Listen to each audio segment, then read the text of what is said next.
I made it to South Korea.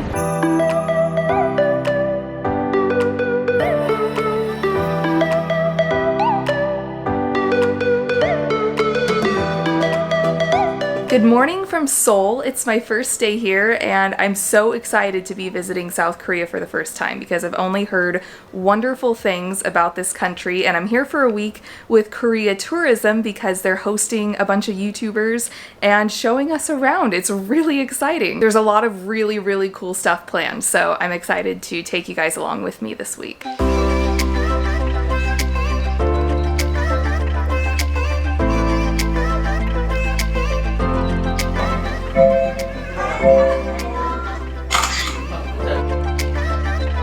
We are taking a Korean cooking class this afternoon, and I think we're making seafood pancakes, which I didn't realize the seafood pancakes were a thing, so I'm kind of curious to see how this turns out.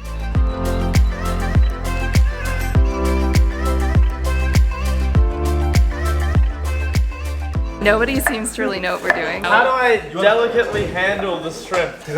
We're struggling. She's a good student. I am. I'm a terrible student. I didn't listen at all. Thank you. Student who cannot eat spicy.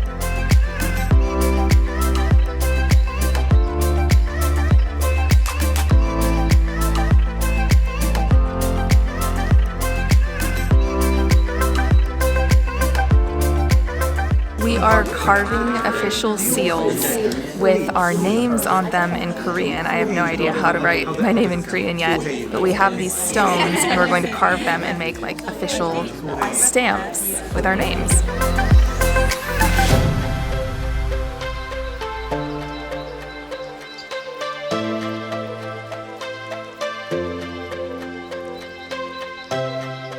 I just carved my seal. Look at that.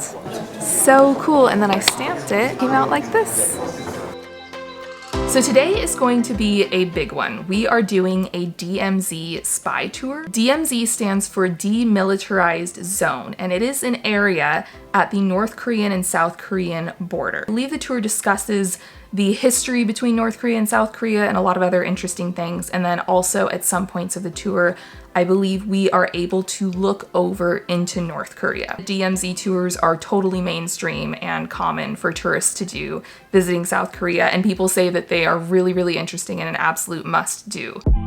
So the Dmz Spy Tour is a driving tour that starts in Seoul and ends at the DMZ, and it follows the path of the 31 North Korean spies that attempted to assassinate the South Korean president in 1974.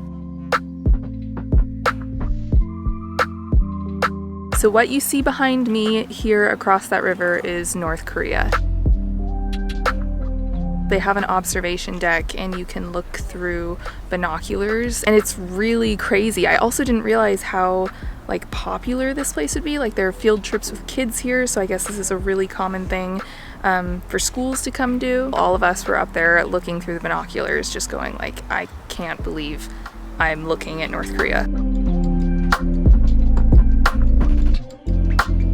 So we've stopped for lunch. We're having a traditional Korean meal, and I'm using metal chopsticks for the first time, which I guess are unique to Korea, and I'm also having kimchi for the first time.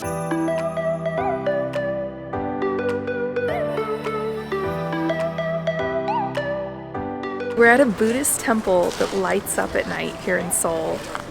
Look how stunning this is.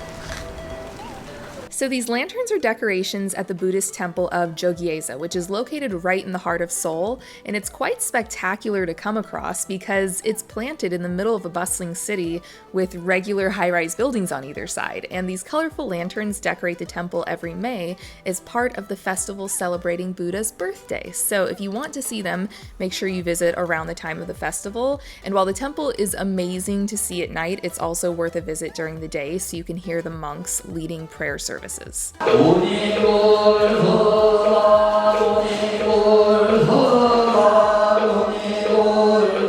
back in my room for the night. It's been a long day. I'm ready for bed. I'm going to wrap this video up here because tomorrow I'm flying to Jeju Island here in South Korea, which will be a whole other experience and a separate video.